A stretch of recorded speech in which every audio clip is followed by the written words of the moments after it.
बोला बोला बाबा बैजनाथ की जय।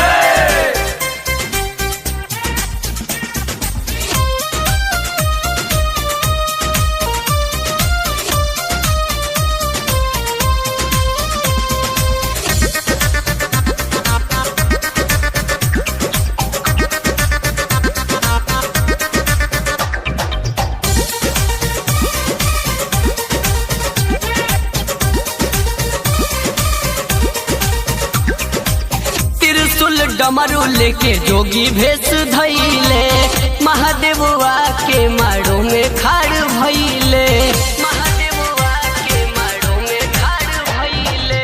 त्रिशूल डमरू लेके जोगी भेष धैले महादेववा के माड़ो में खड़ा भइले।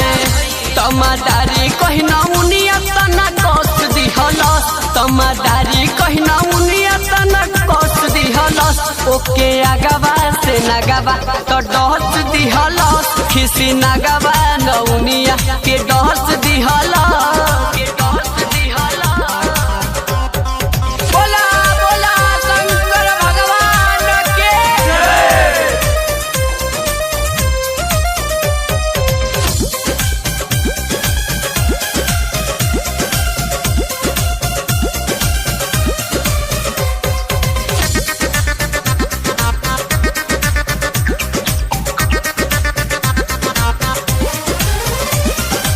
ना उनके पाहुन से कहले दादा पड़ी गईल महंगा मजाक जी। शिव जी के बोलला पसाप खिसियाइल देखे वाला भइले अबाक जी। देखे वाला भइले अबाक जी। ना उनके पाहुन से कहले दादा पड़ी गईल महंगा मजाक जी। शिव जी के बोलला पसाप खिसियाइल देखे वाला भइले अबाक जी। देखी गौरा जी के मोरी थोड़ी हंस दिहलस। देखी गौरा जी के मोरी थोड़ी हंस दिहलस। एही खिसिया के नगवा तो डहस लिहलस।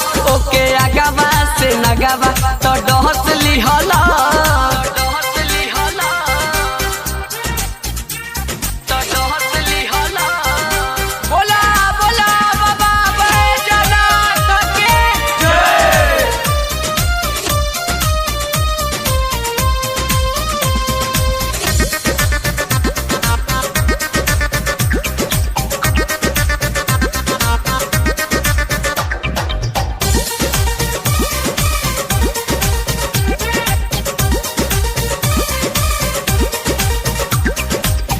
पति से कैली पर्वती निहोरा रख दी जतिये सैया।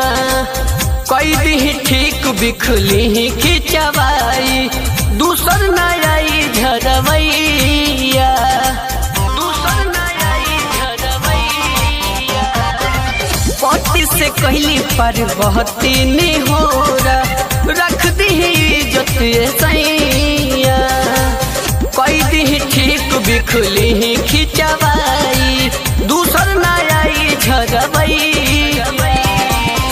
कृष्णाया सुनाग कोई जस के तस दिहलस। कृष्णाया सुनाग कोई जस के तस दिहलस। खिसी नगवा नौनिया के डहस लिहलस। ओके आगवा से नगवा तो डहस लिहलस।